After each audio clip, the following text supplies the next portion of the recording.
Hello everyone and welcome to a new video on my channel. I'm Adam and welcome to Battle of the Beasts New Generation episode number 22. So with this battle, this is the last battle that's been randomized.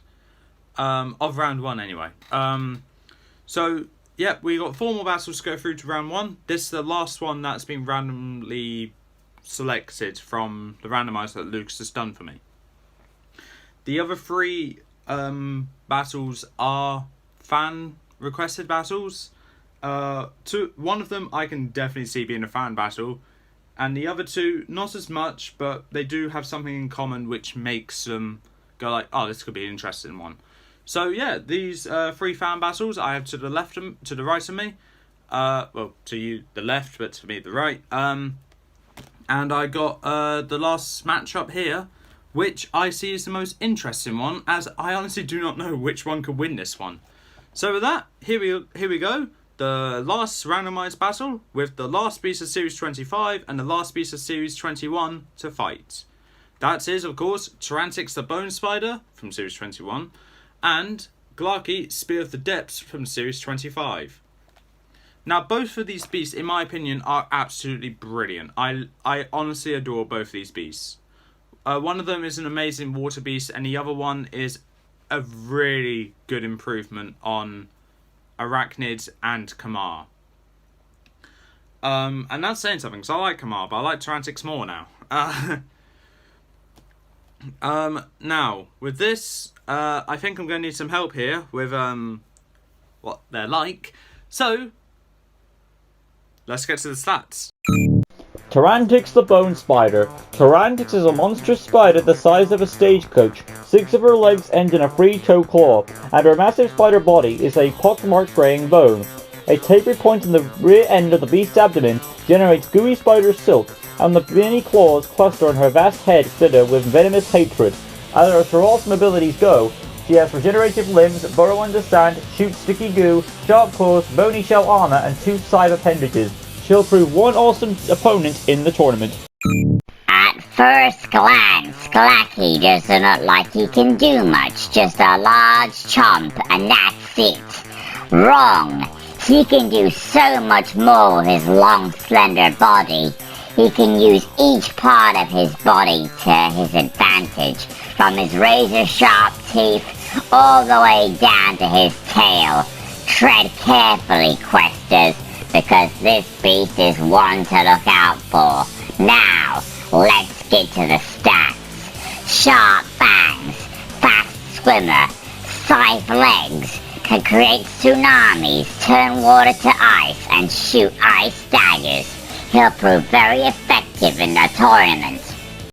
3, 2, 1! Tarantix vs Glaki. Let's get into this. So with this arena, I'm gonna have one that's similar to the Rykar vs Fluga fight. So one half completely deep water and the other half sand. So that will help both of them.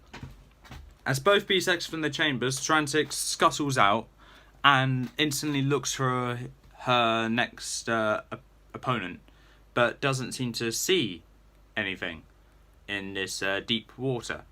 Glaki, however, has snuck out through the hidden sea exit. Yes, I just introduced that myself. Fluga also took that exit, but I forgot to mention the hidden part. So Glaki has already started out in the deep parts of that water area and can see Tarantix from where he is. What Glaki does is that he emanates ice cold aura around him to freeze the water nearby. Now, I know that's not suggested as an ability in the stats part, but it's the way that I'm going to be using so he can use his main ability. Now, that I honestly can see happening because I believe, sorry for the side note, Glaki was fought in the moat of Vakonda, which, that's where he was fought, which isn't, I wouldn't assume is a cold place, it's in the middle of the kingdom.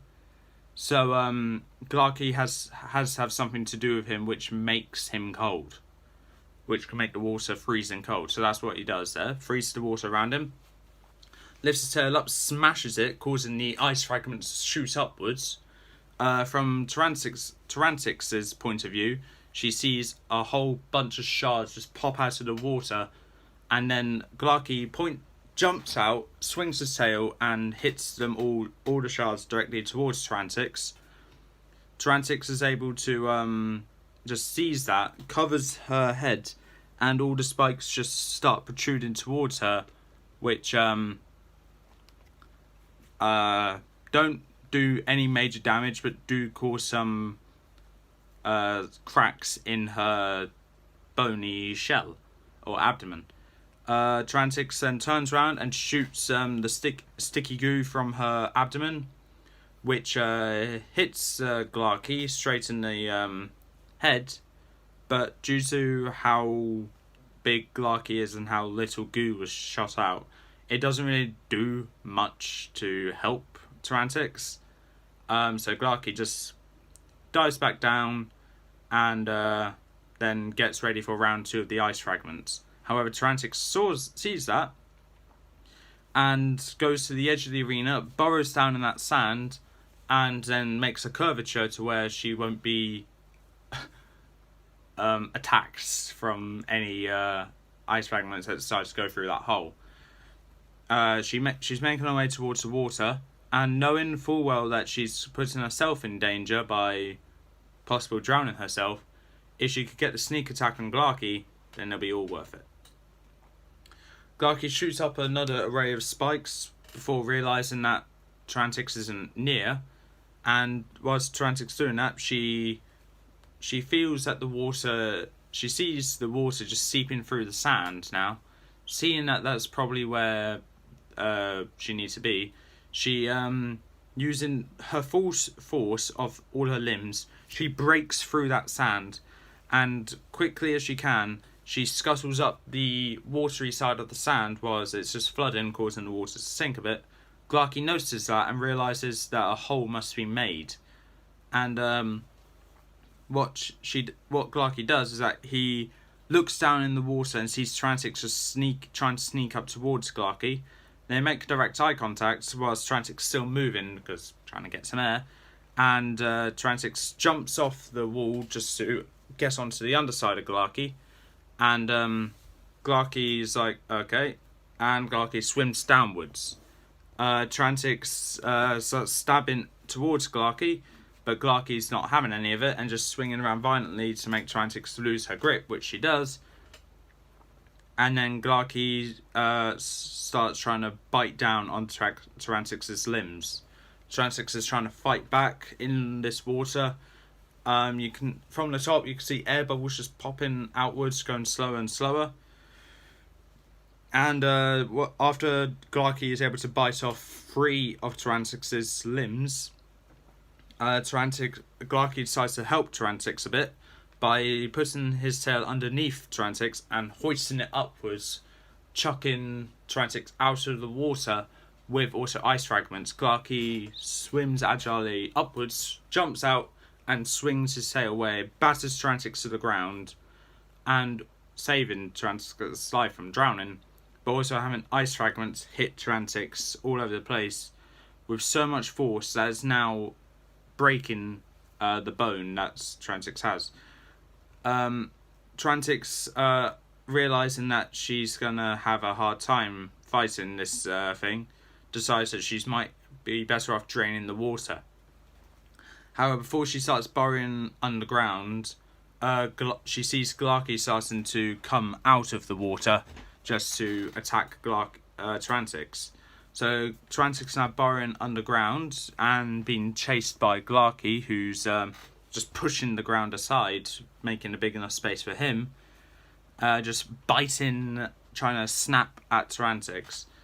And Tarantix comes across another part of the sand where it's just very wet, causing water to seep through. Realising that she doesn't want to flood herself and give Tarantix the advantage, Glaki the advantage, she turns around and starts burrowing to the left, let's say, just trying to get away from Glaki, making sharp turns, so then Glaki would have a hard time trying to make it through.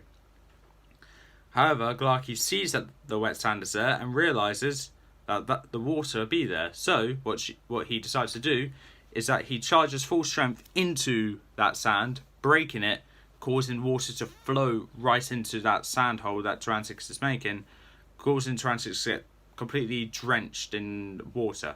So she's burrowing upwards now just to get out of that water, and by the time she does get out, she's instantly greased by Glaki, who snaps down towards Tarantix's head, hoists her upwards, and then does one final snap, which breaks it clean off. Her abdomen, or bony abdomen, just falls down to the ground into the pit of water. Tarantix limbs go limp, and Glaki drops her head and her limbs into the into the pit where her abdomen went, causing it to be sink to the bottom of that water hole that was made there. Glaki goes back to the water to breathe, and then goes back to his chamber to where he awaits the next battle. So with that, Tarantix has lost, Glaki has won. Now, with this fight, it was a fairly even fight because they both had good advantages. However, due to Glaki's immense height, there was no way Tarantix's goo was actually going to help. And even though they both have tough shells, I can picture Glaki with the sharp teeth and also being able to pierce the bone with the ice. Tarantix's shell is just a tad weaker. And considering that Tarantix couldn't get very close to Glaki, it was even harder. So with that, if you think Tarantix should have won, please in the comments below why you think that. However, Glaki is through to round 2. But with that being said, that's all for this time. If you like what you saw, leave a like, leave a comment, don't forget to subscribe, press that notification bell down in the corner below, and I'll see you next time.